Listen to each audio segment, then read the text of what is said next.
That's when she lost it and said everything was fine at mom's. At least there weren't any huge misogynistic patriarchs making her nauseous all day long. I asked her to calm down, telling her she had no right to talk to us like that because we are two men and she is a woman. I am her older brother and our dad is her father, so she owed us respect. She looked me in the eye and said, "You see, you can't help it, it's in your DNA, you're just an asshole and I truly hope you never find a woman because you are a dangerous person," before storming off to her room. As she passed by the kitchen, I yelled at her to stop immediately. She froze. I stood up and positioned myself in front of her, saying, "Listen, you can't just get up from the table like that. Who do you think you are? Go do the dishes. That's your role here. I've never seen you mow the lawn or anything, so go do your dishes." She turned red, looked me in the eyes, and slapped me hard across the face before heading back to her room. I was shocked, and even my father burst out laughing. But it wasn't a problem. I went to knock on her door, but she had locked it. Too bad for her, she had no idea what was coming. You can now check if there's a part 2 by clicking on share and more. I asked my spoiled sister who identifies as a feminist to do the dishes. She responded by smashing a pie in my face in front of the entire family. Now she works as a housekeeper in my home. Part 2. Time has passed, and honestly, I haven't forgotten the pie she decided to smash in my face in front of my dad. She did come to apologize, sure, but that didn't cut it for me, and I was determined to get revenge in the worst possible way. Since that incident, my relationship with my sister has really deteriorated.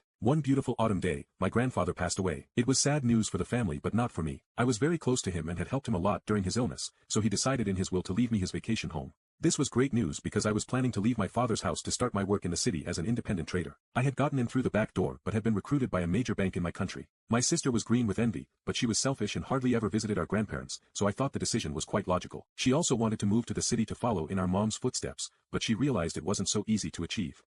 Without any formal education, she simply wanted to become a hairstylist. She was an apprentice hairstylist and sometimes did house calls when she was over at our dad's during a family dinner. She asked me to help her move to the city.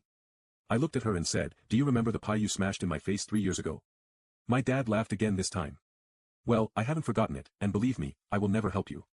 Then, she begged me, saying I didn't really deserve my situation. Sure, I had been hired because of my trading skills even without a formal education, but inheriting the house should have made me more reasonable.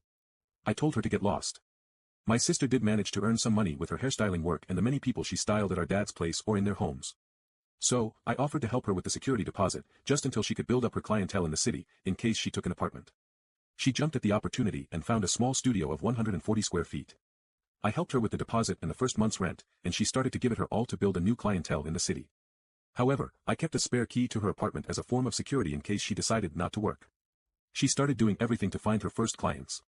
She was quite talented, but I hadn't forgotten the slap she gave me. So, there was a day when she was supposed to see one of her first clients. I sneaked into her apartment and mixed the shampoo with the dye, putting the mixture in the shampoo bottle. That very evening, she was styling her first client, and then, disaster. The client screamed, went crazy, demanded compensation, and even sued my sister. It ruined her reputation in the entire city, and all of my sister's potential clients canceled their appointments. I was delighted.